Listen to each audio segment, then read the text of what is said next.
Salatu wassalamu ala asyrafil anbiya'i wal mursalin sayyidina wa nabiyyina wa maulana Muhammadin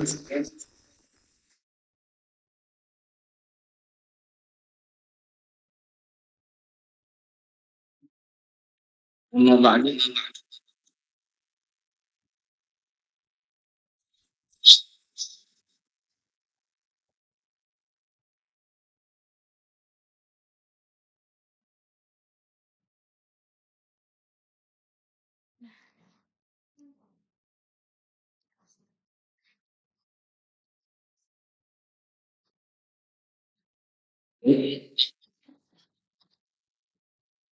Pada kesempatan malam hari ini yang berbahagia, marilah kita panjatkan puja beserta rasa syukur kita kehadirat Allah Subhanahu wa taala yang telah memberikan kita ribu-ribu macam nikmat dan juga rahmat sehingga kita dapat berkumpul wajah bertatap wajah guna untuk mencari ridho Allah Subhanahu wa taala, yaitu mempelajari ilmu syar'i, ilmu yang disyariatkan oleh Allah Subhanahu wa taala,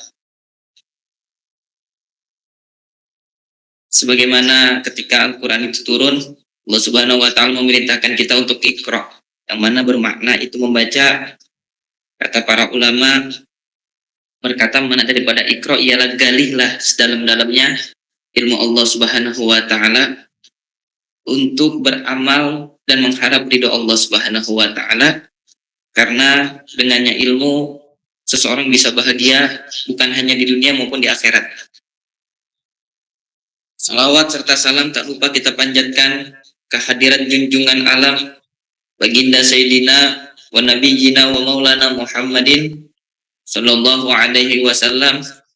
Semoga dengan limpahan sholawat yang kita haturkan kepadanya, kita diakui sebagai umatnya, dan kelak kita bisa bersama-sama di Jannatil Firdausi A'la bersama para sholihin, wabil khusus bersama Nabi Muhammad sallallahu alaihi wasallam, dan semoga kita termasuk golongan orang-orang yang mendapat syafaatnya kelak di yaumil akhir. Amin amin ya rabbal alamin.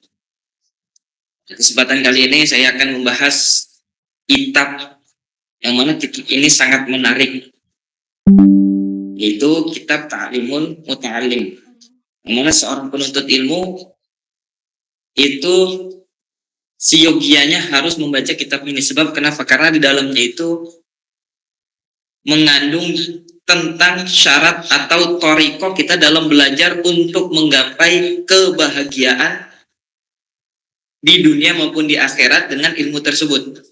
Nah, ini cara-caranya di sini nanti akan dipaparkan oleh pengarang kitab, yaitu Syekh Az-Zarnuji.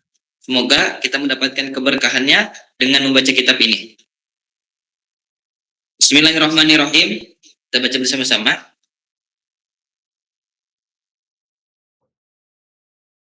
Alhamdulillahirabbil alamin. Ya, bismillahirrahmanirrahim. Alhamdulillah.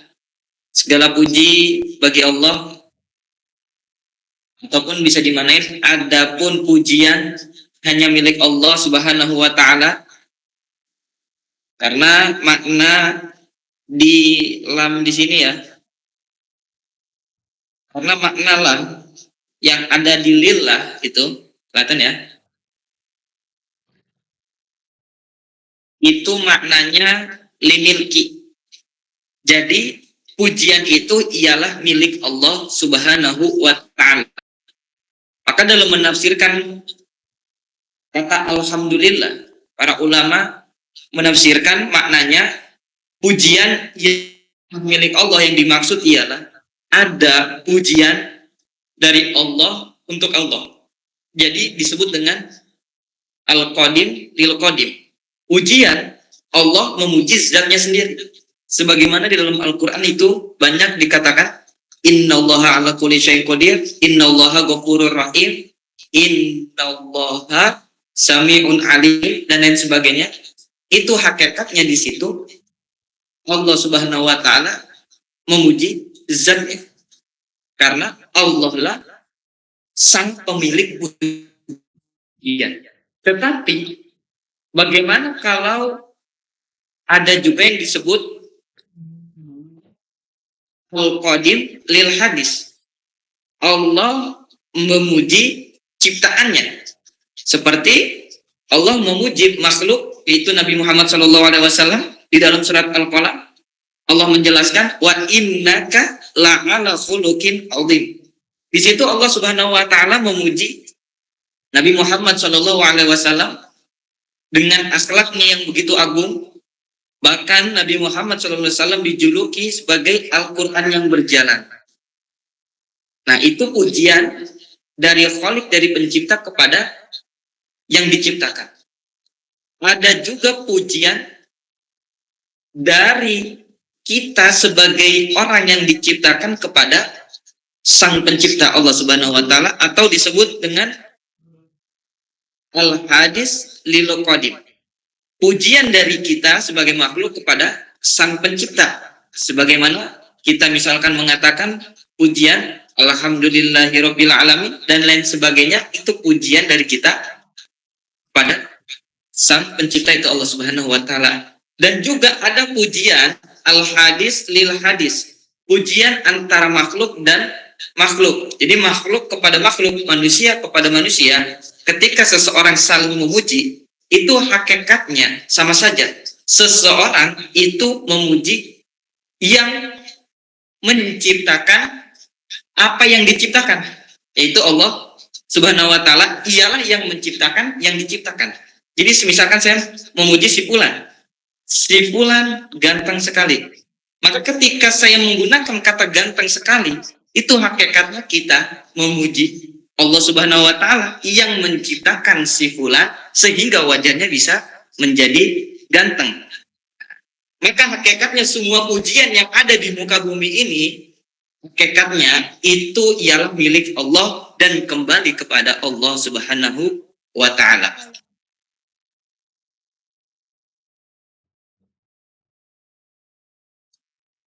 Alhamdulillahilladzi faddala bani Adam bil ilmi. Adapun pujian hanya milik Allah Subhanahu wa taala. Alladzi faddala bani Adam bil ilmi, yang mana Allah Subhanahu wa taala mengutamakan anak cucu Adam itu dengan ilmu. Wal amali ala jami'il alam, dan mengamalkan apa yang ada di dan mengamalkan segala apa yang telah didapat dari ilmu tersebut ala jami'il alam, kepada seluruh alam. Maksudnya apa? Allah Subhanahu wa taala mengutamakan Bani Adam, kita ini semua cucu Adam. Itu sebab apa? Kita bisa menjadi mulia, itu sebab ilmu yang kita miliki. Seandainya manusia itu tidak memiliki ilmu, apa bedanya manusia dengan hewan? Laulal ilmu lakana nasu kal bahai. Kalaulah bukan karena ilmu, manusia itu niscaya seperti halnya hewan. Maka yang membedakan antara manusia dan hewan itu ialah ilmu.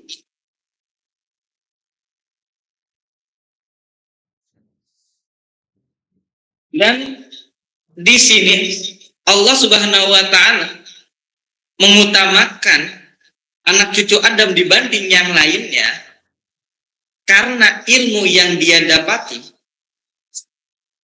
Dan Allah memerintahkan dari ilmu tersebut untuk mengamalkan apa yang telah kita dapat. Karena sejatinya kemanfaatan ilmu atau buah atau hasil daripada ilmu seseorang itu ialah amal, melakukan apa yang dia dapati. Wassalatu ala Muhammadin Sayyidil Arabi wal Ajami wa ala alihi wa ashabihi ya nabi'il ulumi wal hikam. Dan adapun sholawat Semoga tercurahkan kepada junjungan alam Nabi Muhammad sallallahu alaihi wasallam, yaitu Sayyidi al-Arabi wal Ajami, yang mana Nabi Muhammad itu pemimpinnya orang-orang Arab dan orang-orang non-Arab. Jadi di sini dijelaskan sholawat hanya dipaparkan kepada Nabi Muhammad Shallallahu Alaihi Wasallam. Dari sini para ulama menjelaskan bahwasannya sholawat itu dibagi tiga. Ada sholawat dari Allah Subhanahu Wa Taala, ada sholawat dari malaikat, ada sholawat dari kita, yaitu manusia. Ya. Jadi apa sih sholawatnya Allah Subhanahu Wa Taala? Sebagaimana Allah berfirman, Innallaha wa malaikatahu yusholluna 'alan nabi. Jadi maksud daripada Allah bersalawat kepada Nabi Muhammad Shallallahu Alaihi Wasallam itu ialah rahmat. Dan adapun salawatnya malaikat kepada Nabi Muhammad Shallallahu Alaihi Wasallam itu ialah maghfirah, ampunan. Dan adapun salawat kita sebagai makhluk, sebagai umatnya Nabi Muhammad Shallallahu Alaihi Wasallam itu ialah doa. Maka sejatinya, hakikatnya seseorang yang senantiasa bersolawat kepada Nabi Muhammad Shallallahu Alaihi Wasallam sama saja dia sedang berdoa kepada Allah Subhanahu Wa Taala melalui perantara atau wasilah Nabi Muhammad Shallallahu Alaihi Wasallam. Maka para ulama mengatakan, seseorang yang ingin berdoa meminta sesuatu kepada Allah Subhanahu Wa Taala, kalau doanya ingin dikabulkan, hendaknya dia mengawali dengan sholawat dan diakhiri dengan sholawat. Li'anna sholata ala Nabi Muhammad Sallallahu Alaihi Wasallam miftahul khair wa miftahu kulli babin mughlaq. Karena sholawat itu ialah kunci segala kebaikan dan kunci dari segala yang terhijab.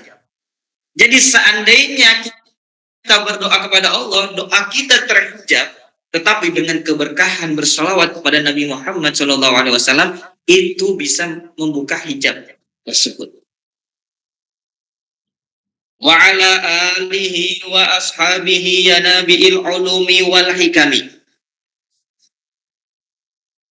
Dan semoga sholawat itu tercurahkan kepada para keluarga Nabi Muhammad SAW, yaitu keluarga dari zuriat, ada keluarga dari mukmin. Keluarga dari zuriat atau keturunan Nabi Muhammad SAW itu ada dari Bani Hashim dan Bani Muthalib. Tetapi ada keluarga dari umatnya Nabi Muhammad Sallallahu Alaihi Wasallam itu ialah orang mukmin yang bertakwa. Nabi Sallallahu Alaihi Wasallam di sebuah riwayat dijelaskan, Nabi Sallallahu Alaihi Wasallam pernah ditanya oleh sahabat, wahai Nabi Muhammad Sallallahu Alaihi Wasallam, man alu Muhammadin, siapa keluarga Nabi Muhammad? Maka Nabi Muhammad menjawab, kullu mu'minin taqiyyin, seluruh orang-orang yang beriman dan bertakwa. Nah, ini makna secara umumnya. Tapi kalau makna secara zuriyat atau keturunan aslinya, ya Bani Muthalib dan Bani Hashim. Akan tetapi kita pun termasuk keluarganya Nabi Muhammad SAW kalau kita beriman dan bertakwa kepada Allah, kepada Nabi Muhammad SAW dari apa yang diperintahkan, oleh Allah melalui Nabi Muhammad lalu datang kepada kita. Ya Nabiil ulumi wal hikam wa ala alihi wa ashabihi ya Nabiil ulumi wal hikam wa ashabihi, dan semoga tercurahkan juga kepada para sahabatnya Nabi. Siapa itu sahabat Nabi? Sahabat Nabi ialah man ra'a nabiyyan, dia yang melihat Nabi. Melihat Nabi dengan mata kepalanya sendiri, wa yu'minu bihi, dan beriman kepada Nabi, dan juga mata bil Islam, mati dalam keadaan Islam. Jadi disebut dengan sahabat, ya, itu 3 syarat: melihat Nabi, terus yang kedua beriman kepada Nabi, terus mati dalam keadaan Islam. Kalau tidak memenuhi 3 syarat ini, maka tidak disebut dengan sahabat. Ya Nabiil ulumi wal ikam, yang mana Nabi Muhammad SAW, yang mana para keluarga Nabi Muhammad SAW, yang mana para sahabat Nabi SAW, ya Nabiil ulumi wal ikam, mereka ialah sumber-sumber ilmu dan juga hikmah. Wa ba'du, dan adapun setelahnya. Di sini pengarang kitab menjelaskan, falamma ra'aitu katsiran min tullabil ilmi fi zamanina yajidduna ilal ilmi wa la yasiluna aw min manafi'ihi wa samratihi wa hiya al-amalu bihi wan nashri. Jadi kata beliau apa? Ketika aku melihat banyak daripada penuntut ilmu di zaman kami, di zamannya Syekh Az-Zarnuji, zaman dahulu, ya, yajiduna ilal ilmi, mereka bersungguh-sungguh di dalam menuntut ilmu, wala yasiluna, akan tetapi dia tidak mendapatkan keberkahannya dan hasil daripada ilmunya. Apa hasil atau buah daripada ilmu yang dia gapai? Yaitu al-amalu bihi wan nashri, yaitu dia mampu melakukan apa yang telah dia ketahui dan menyebarkan ilmu yang pernah dia pelajari.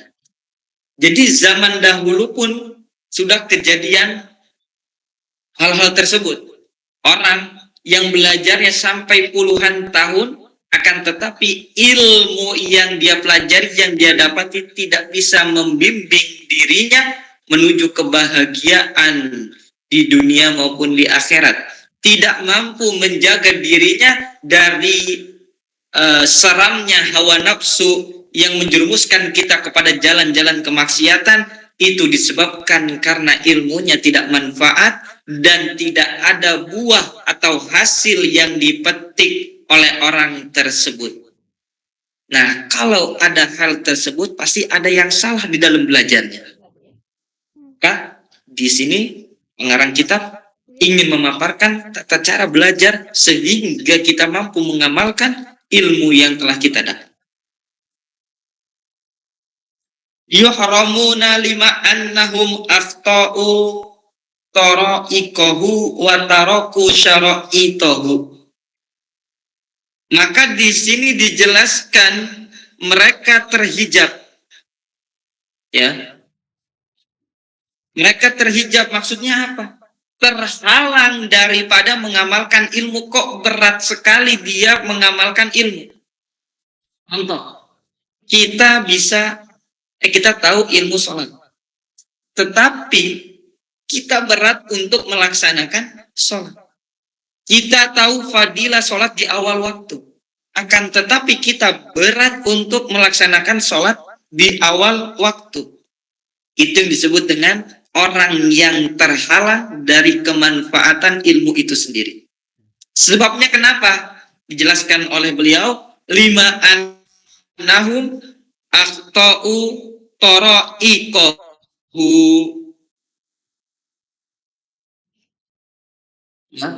Lima annahum, karena sesungguhnya mereka para penuntut ilmu salah dalam menempuh perjalanan menuntut ilmu.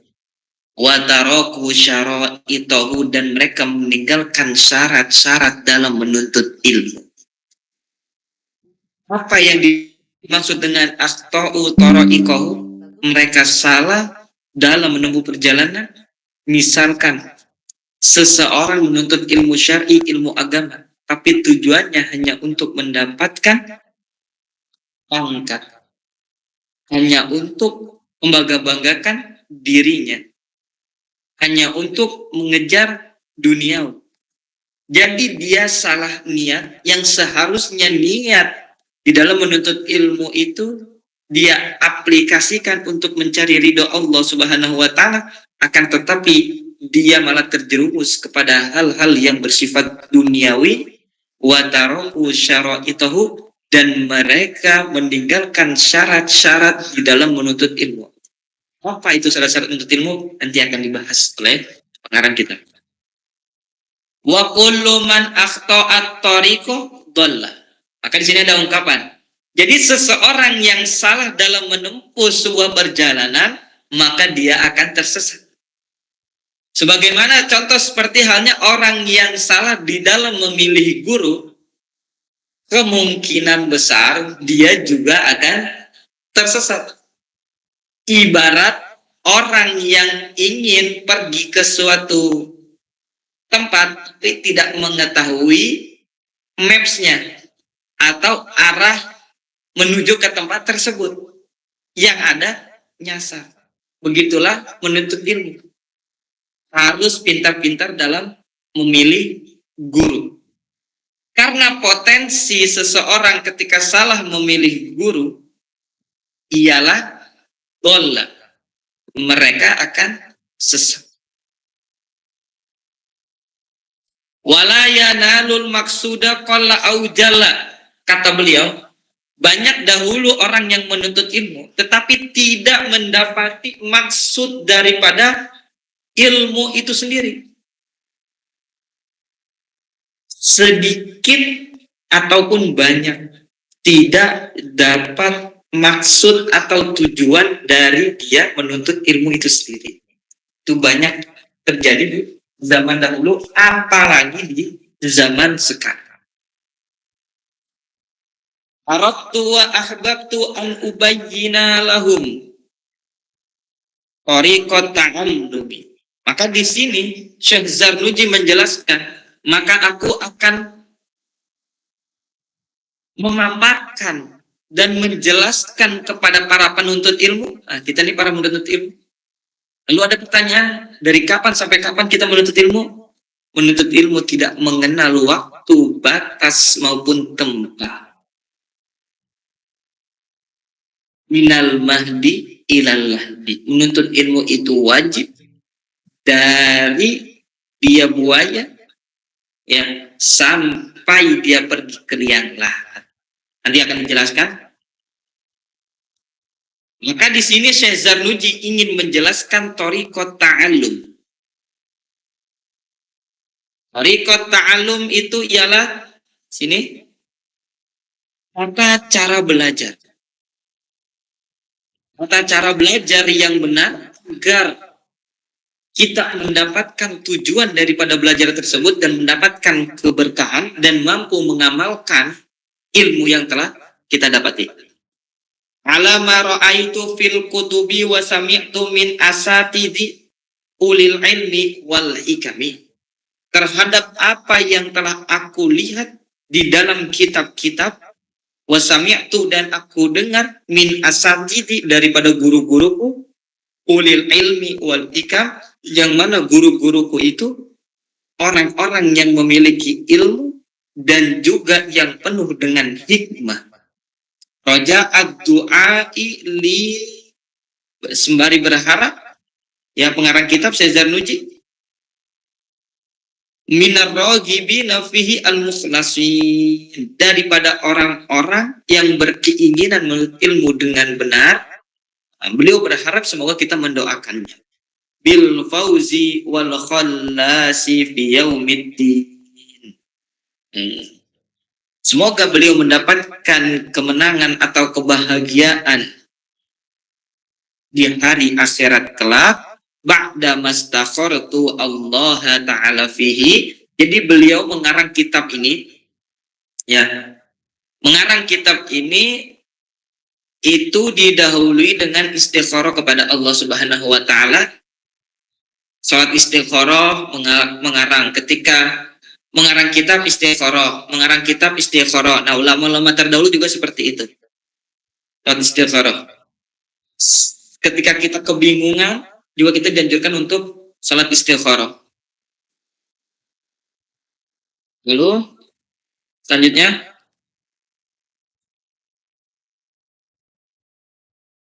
wasamaituhu ta'limal muta'allimi tariqat ta'allum.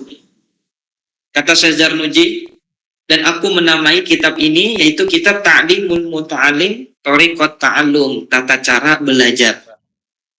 Wa ja'altuhu fusulan, dan aku menjadikannya kitab ini beberapa bab. Faslun fi mahiyatil ilmi wal fikhi wa fadlihi. Bab menerangkan tentang hakikat ilmu dan ilmu fikih dan keutamaan daripada ilmu fikih. Faslun fi niyati fi hali ta'alum. Bab yang menerangkan tentang niat ketika belajar. Faslun fi ikhtiyaril ilmi wal ustadi wasyariki watsabati. Bab yang menerangkan tentang tata cara kita memilih ilmu, tata cara kita memilih seorang guru, tata cara kita memilih seorang teman itu bagaimana, watsabati, dan tata cara kita agar senantiasa konsisten di dalam belajar mencari ilmu agama Allah. Faslun fi ta'zimil ilmi wa ahli. Selanjutnya beliau menerangkan nanti ada bab yang menjelaskan tentang mengagungkan ilmu dan orang-orang yang memiliki ilmu. Faslun fil jiddi wal muwazabati wal himmati. Lalu ada bab yang menerangkan tentang kesungguh-sungguhan di dalam menuntut ilmu dan konsisten, dan seorang penuntut ilmu itu harus memiliki cita-cita yang luhur atau cita-cita yang tinggi. Faslun fi bidayati sabqi wa qadrihi wa tartibihi. Bab yang menerangkan tentang kapan sih awal mula belajar yang baik, waktu-waktu belajar yang baik, dan dimulai dari apa dulu kita harus belajar. Itu nanti akan dijelaskan oleh beliau. Lalu akan dijelaskan juga faslun fi tawakul, bab-bab tentang tawakal. Faslun fi waqti tahsil, dan juga dijelaskan juga oleh beliau bab tentang waktu yang terbaik di dalam mencari ilmu.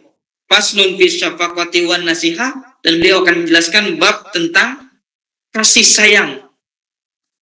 Harus ada rasa kasih sayang antara seorang penuntut ilmu dengan penuntut ilmu lainnya. Begitu juga penuntut ilmu dengan seorang guru, begitu juga guru dengan seorang penuntut ilmu. Wan nasihah, dan pentingnya saling menasehati satu dengan yang lainnya.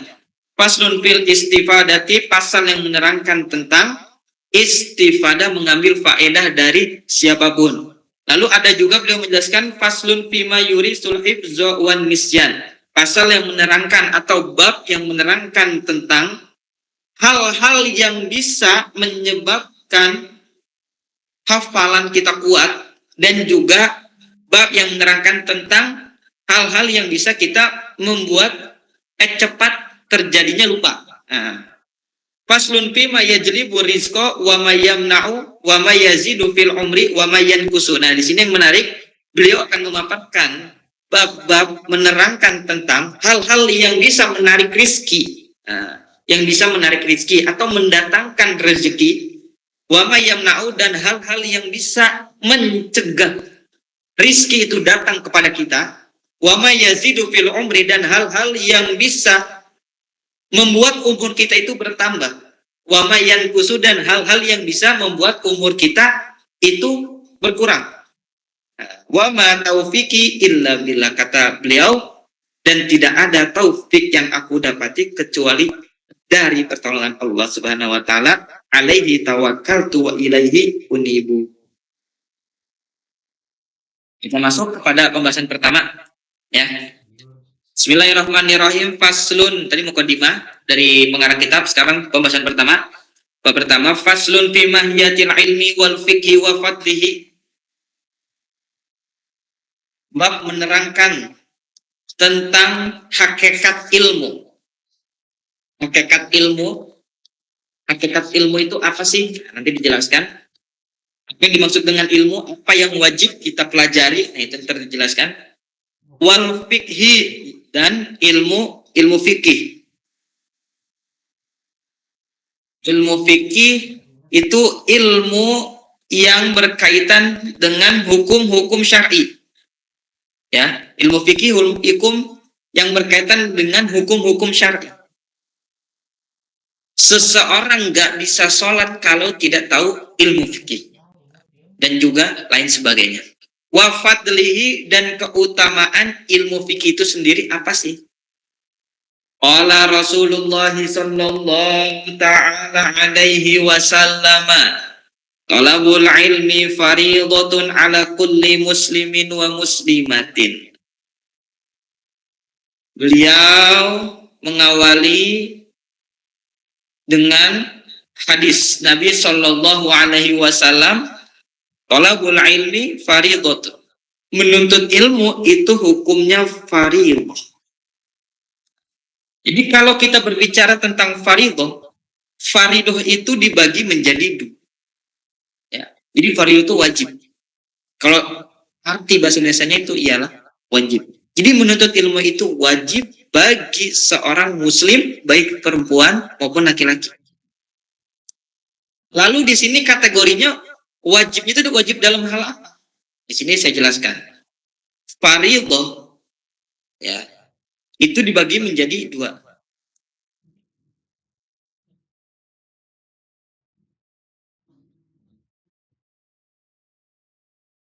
Fariidah itu dibagi menjadi dua. Yang pertama, ada yang namanya fardu ain.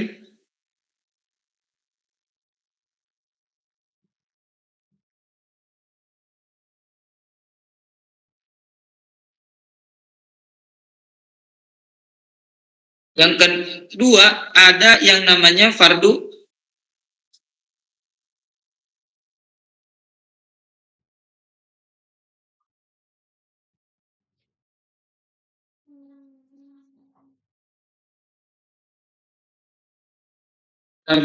kifayah.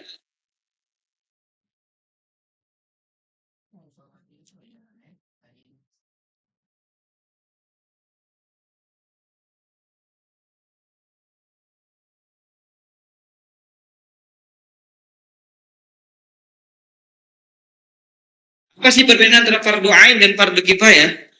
Jadi fardu ain ini ya, itu sifatnya individual. Jadi wajib yang sifatnya individual. Jadi semua orang terkena kewajiban itu semua. Contoh fardu ain itu ialah sholat. Jadi seseorang yang telah sampai ke taraf balik, dia sudah balik, dia berakal, sampainya dakwah kepada Nabi, maka dia dihukumi wajib untuk melaksanakan sholat. Nah, sholat yang demikian itu statusnya fardu ain, wajib bagi setiap individual, baik muslim laki-laki maupun perempuan yang telah sampai ke taraf balik. Tetapi ada lagi fardu kifayah. Apa sih fardu kifayah? Fardu kifayah itu ialah idza qama bihi wahidun saqata 'anil bakin. Kalau satu orang sudah melakukan, maka gugur semuanya, tidak mendapatkan dosa. Karena status wajib itu kita apabila mengerjakannya akan mendapatkan pahala, kalau kita meninggalkannya akan mendapatkan dosa. Itu disebut dengan wajib. Dan itu juga disebut dengan du'ain. Tetapi kalau fardu kifayah, dia satu orang sudah ada yang melakukan kewajiban tersebut, maka gugur seluruh kewajiban orang-orang yang lainnya. Contoh seperti halnya sholat jenazah. Apakah sholat jenazah itu wajib bagi seluruh kampung, satu kampung penuh, misalkan ada nominal 350 orang satu kampung. Apakah 350 orang itu wajib mensolati jenazah? Hukumnya wajib. Tetapi status wajib di situ ialah kifayah. Apabila ada satu orang ya yang telah mensolati itu jenazah, maka gugur kewajiban sisanya. Contoh yang mensolati hanya 50 orang. Maka dari 50 orang ini sudah mewakili sholatnya 300 orang. kegugur kewajiban 300 orang, sisanya tidak mengikuti sholat.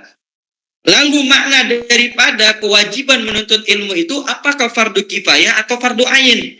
Maka para ulama menjelaskan dari hadis ini maksudnya ialah fardu ain. Jadi semuanya wajib tanpa terkecuali kalau dia memiliki akal, ya, dengan syarat kalau dia memiliki akalnya masih.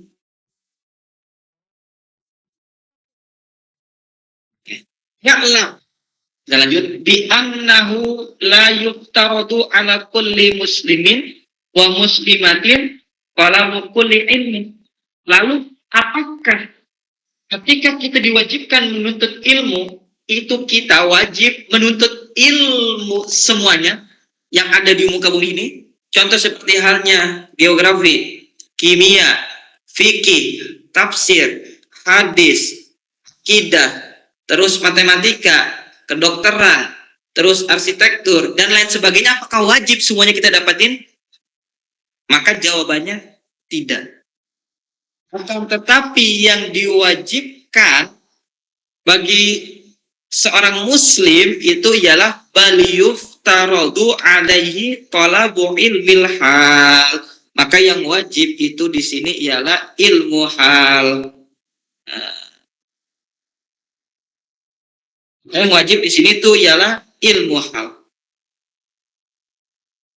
Yang wajib itu ilmu hal. Dalam hadis ini berarti yang dimaksud ialah ilmu hal. Apa itu ilmu hal? Kita bahas selanjutnya. Sama yuqalu sebagaimana dikatakan afdolul ilmi ilmul hal wa afdolul amali hifzul hal. Paling afdolnya ilmu itu ialah ilmu hal, dan paling afdolnya amal itu ialah menjaga ilmu hal itu sendiri. Jadi paling afdolnya ilmu ialah mencari ilmu hal. Lalu paling afdolnya kita berbuat ialah kita berbuat dengan menggunakan ilmu hal. Yuftaradu alal muslimi talabu ilmi ma yaqa'u lahu fi halihi fi ayyi halin kana. Diwajibkan atas seluruh orang muslim, baik laki-laki maupun perempuan, untuk menuntut ilmu apa yang memang pasti terjadi bagi dirinya fi ayyi halin kana. Maksudnya di dalam keadaan sehatnya, ataupun di dalam keadaan sakitnya, ataupun di dalam keadaan ketika dia sedang bersafar, atau lain sebagainya. Jadi yang wajib itu, yang ilmu yang benar-benar kepakai setiap hari, bahkan setiap waktu. Baik dalam keadaan sehat, sakit, ataupun lain sebagainya. Fa innahu labudda lahu minas shalah. Lalu apa ilmu tersebut? Ialah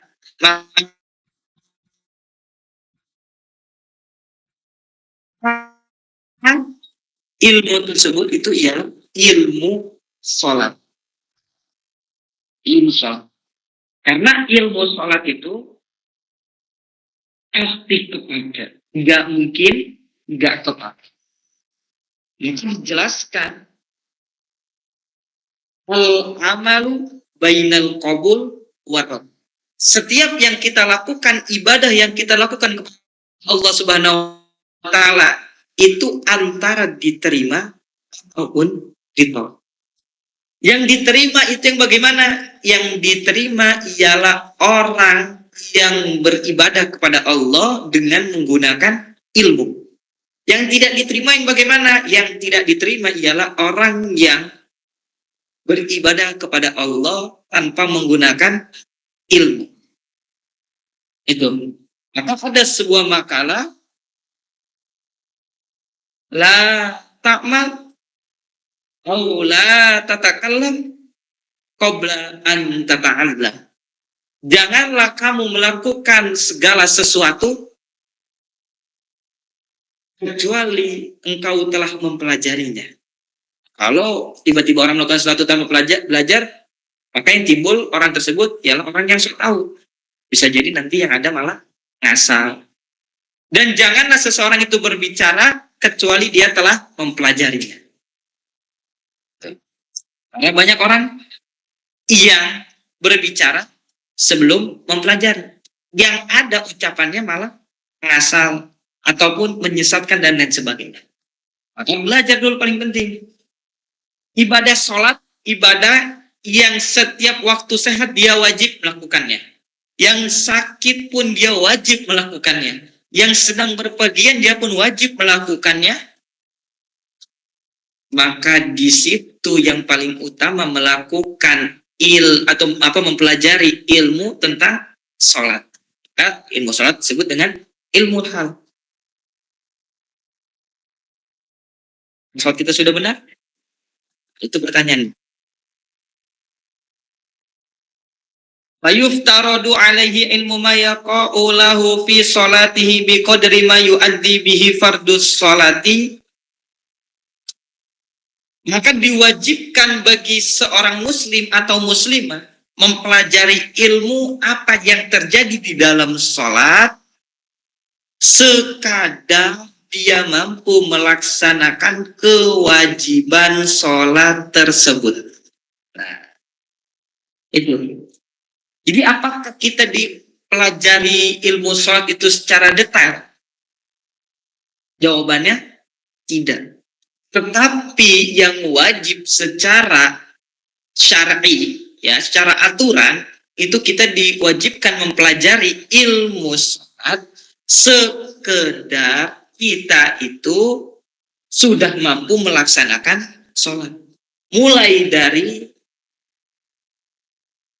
wudunya, rukun wudu, syarat sahnya berwudu, ya, yang membatalkan wudu, lalu syarat sahnya sholat, syarat wajibnya sholat, rukun-rukun sholat, hal-hal yang membatalkan sholat dan lain sebagainya. Itu yang wajib, jadi tidak secara detail. Tapi asal mengetahui itu sudah gugur kewajibannya. Maka di sini dijelaskan wa yajibu alaihi ilmu ma yaqa'u lahu biqadri ma yu'addi bihi al-wajib.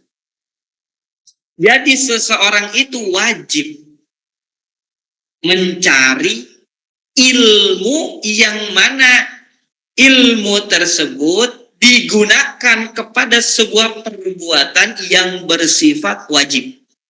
Nah, saya tanya, sholat itu wajib? Jelas wajib. Maka untuk mendapatkan ilmu sholat tersebut, maka dihukumi wajib juga. Nah, lawan wajib haram, saya kasih percontohan. Bikin minuman keras haram. Bikin sesuatu yang haram loh, pokoknya minuman keras, kita ambil minuman keras. Hukum membuat minuman keras haram. Maka mempelajari cara membuat minuman keras itu haram. Itu juga sholat wajib. Maka mempelajari ilmu sholat itu wajib. Maka kita saling muhasabah, introspeksi diri. Apakah kita sudah mengetahui ilmu-ilmu tentang sholat? Itu pertanyaan. Di anna ma yutawassalu bihi ila iqamatil fardi yakunu fardon. Wa ma yutawassalu bihi ila iqamatil wajibi yakunu wajiban. Wa kadzalika fis shaumi waz zakati. Dan begitu pula puasa. Nah, puasa juga kan statusnya wajib. Kalau dia sehat, bagaimana puasanya? Kalau dia sakit, bagaimana puasanya? Kalau dia tidak mampu berpuasa karena sudah tua, bagaimana puasanya? Kalau dia dalam bulan suci Ramadan, dia dalam keadaan bersafar atau berpergian, bagaimana puasanya? Kalau tidak memiliki ilmu tentang berpuasa, bagaimana kita mau beramal sesuai dengan syariat? Bagaimana amal kita mau diterima oleh Allah Subhanahu wa Ta'ala? Kalau kita mempelajari ilmunya saja tidak mau, Wazzakati ikana lahu malun. Begitu juga ilmu tentang zakat. Tetapi ada pengecualian mempelajari ilmu zakat jikalau dia memiliki harta. Tetapi kalau dia tidak memiliki harta, maka tidak ada kewajiban untuk mempelajari ilmu zakat. Wal haji in wajaba alaihi, dan berhaji jikalau wajib atasnya. Jadi rukun Islam itu sholat puasa, syahadat pasti ya. Syahadat sholat puasa itu wajib kita mempelajari secara detail. Akan tetapi di dalam zakat itu hanya diwajibkan bagi orang yang memiliki harta, orang kaya. Tentang nisabnya bagaimana, ya, tentang takarannya, apa saja yang dikeluarkan, haulnya kapan, haji juga wajib tetapi bagi orang yang mampu.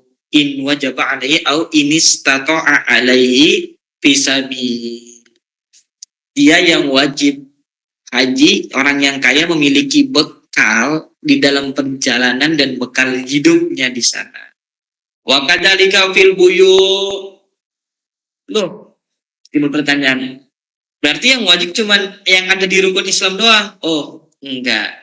Segala profesi juga wajib kita mempelajari ilmunya. Kayak yang disebut dengan ilmu hal, ilmu sesuai dengan keadaan. Wa kadzalika fil buyu. Nah, begitu pula juga di dalam jual beli. Nah, perdagangan perniagaan. Kita berprofesi sebagai pedagang. Maka di situ kita wajib mempelajari ilmu dagang sebelum kita berdagang. Bagaimana caranya kita berdagang? Bagaimana syarat sahnya? Bagaimana caranya berdagang agar terhindar daripada riba? Bagaimana akadnya? Bagaimana hal-hal yang membatalkan jual beli sehingga tidak sah jual belinya? Itu bagaimana? Itu harus dipelajari bagi orang yang statusnya dia berprofesi sebagai pedagang. Ingkana yattajiru, kalau memang dia profesinya sebagai pedagang. Tetapi kalau bukan pedagang, ya tidak perlu mempelajari ilmu tentang perdagangan. Ya fardu kifayah. Salah satu orang sudah ada, kan? Nah, lainnya gitu. Tapi kalau dia menjadi seorang pedagang, wajib. Begitu juga yang lainnya. Dia sebagai dokter, wajib mempelajari ilmu kedokteran. Dia sebagai pilot, wajib mempelajari ilmu pilot. Tetapi yang paling penting tadi itu sholat, puasa, ya, dan lain sebagainya. Zakat kalau memang dia kaya, lalu haji kalau memang dia mampu atau ingin melaksanakan haji ataupun umroh.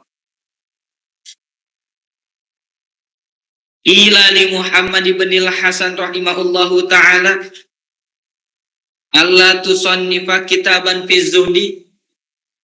Dikatakan dari Muhammad bin Hasan rahimahullahu ta'ala, Allah tusannifa kitaban fi zuhdi.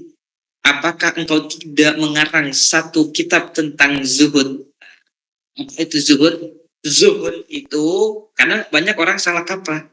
Orang zuhud itu ialah orang yang menjauhkan dirinya dari dunia sehingga tidak peduli dengan yang lainnya dan lebih fokus kepada akhirat. Itu salah, karena menyelisihi daripada Islam itu sendiri.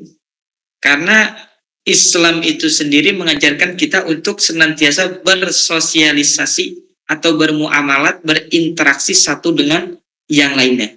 Maka apa yang disebut dengan zuhud? Zuhud itu mengkreasikan atau mengaplikasikan segala hal yang bersifat duniawi dia lakukan tujuannya untuk ukhrawi, untuk akhirat. Itu disebut dengan zuhud. Dia kreasikan itu segala perbuatan yang ada di dunia itu tujuannya untuk akhirat. Nah, jadi semata-mata untuk mencari bekal akhirat. Khairuz zadi at-taqwa. Dalam Al-Qur'an Allah berfirman, khairuz zadi. Sebaik-baiknya bekal itu ialah taqwa. Maka gimana tempat mencari bekal di dunia? Mali duniaka ka'annaka aisu abadan. Berbuatlah ya sesuai dengan yang ada di dunia seakan-akan engkau hidup selamanya. Wa mali akhiratika ka'annaka tamutu godan, dan berbuatlah untuk akhiratmu seakan-akan kamu mati besok. Jadi di situ balance antara dunia maupun akhirat.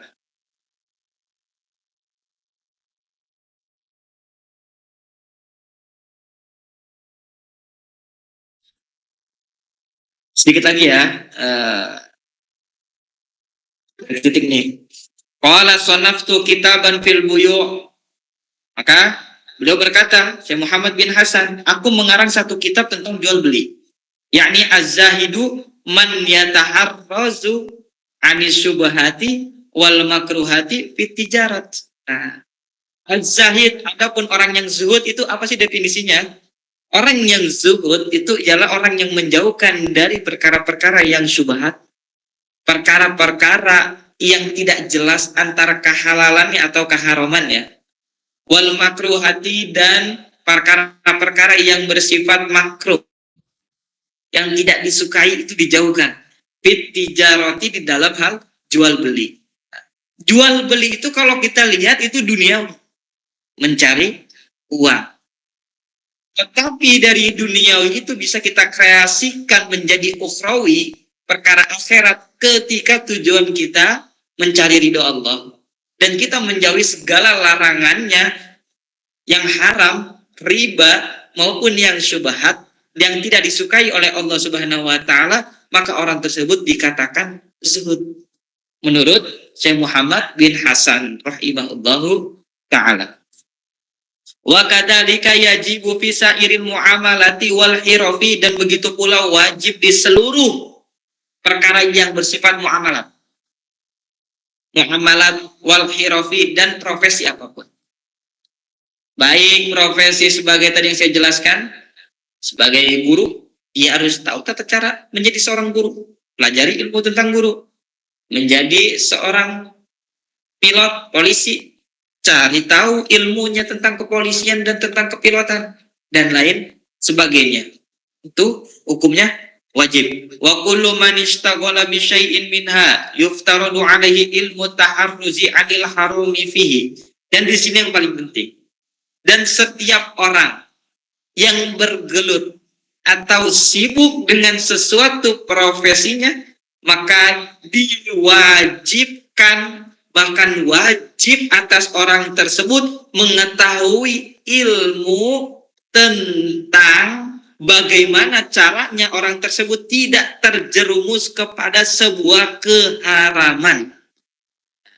Itu. Pedagang ada haramnya, ada riba.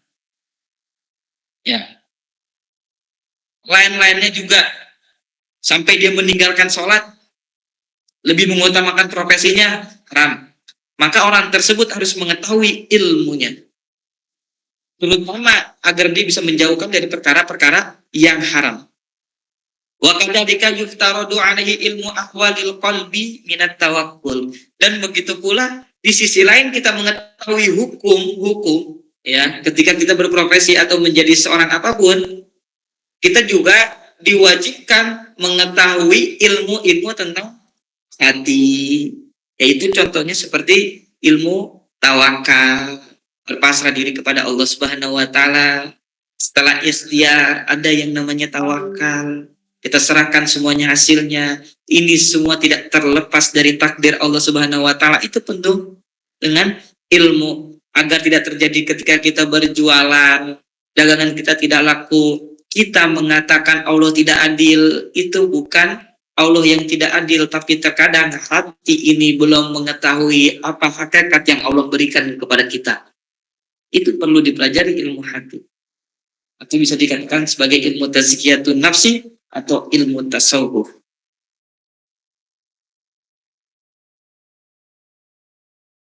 Wal inabati wal khasyati war ridha fa innahu waqi'un fi jami'il ahwal.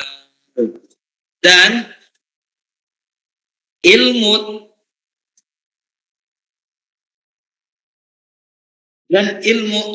tentang selain tawakal itu ada ilmu namanya inabah. Inabah itu ilmu tentang kita meyakini bahwasannya semua itu akan kembali kepada Allah Subhanahu wa taala dan bahwasannya segala sesuatu itu tidak terlepas dari pengawasan Allah Subhanahu wa taala. Dan ilmu khasyah. Khasyah itu ilmu takut. Nah, ini ilmu hati. Ridho, ya, rasa takut, khauf, ya, rasa pasrah, rasa tawakal, itu semuanya harus kita miliki di setiap profesi kita. Saya juga sebagai penuntut ilmu juga harus dimiliki. Nah, itu harus takut dari rasa ketika kita ingin berbuat haram, oh iya ada Allah yang selalu mengawasi kita, takut akhirnya tidak menjadi haram. Ketika kita bekerja dengan suara azan, jangan sampai kita mengutamakan pekerjaan kita dibanding Allah Subhanahu wa taala. Maka di situ timbul rasa takut untuk meninggalkan sholat, waridho, dan tetap ridho dengan apa yang ditetapkan oleh Allah Subhanahu wa taala. Kalau misalkan seandainya dagangannya hari ini tidak laku, ridho karena itu ketetapan Allah Subhanahu wa taala. Bisa jadi itu yang terbaik bagi seorang hamba, akan tetapi hamba tidak mengetahui hakikat apa yang diberikan oleh Allah Subhanahu wa taala. Fa innahu waqi'un fi jami'il ahwali, karena sesungguhnya tadi itu rasa ridho, rasa takut kepada Allah ketika bermaksiat, ketika terus tawakal kepada Allah, itu semuanya harus dihadirkan di dalam diri kita di seluruh keadaan apapun, baik profesi kita apapun, itu seluruhnya harus ada di dalam hati kita. Mungkin ini saja yang bisa saya sampaikan. Nanti kita lanjut di hari Sabtu depan dengan kajian ta'limul muta'alim. Saya lanjut ya. Wallahu a'lam bishawab. Uridu ilal islah mastata'tu. Wallahu muwaffiq ila aqwamit thoriq. Assalamualaikum warahmatullahi wabarakatuh.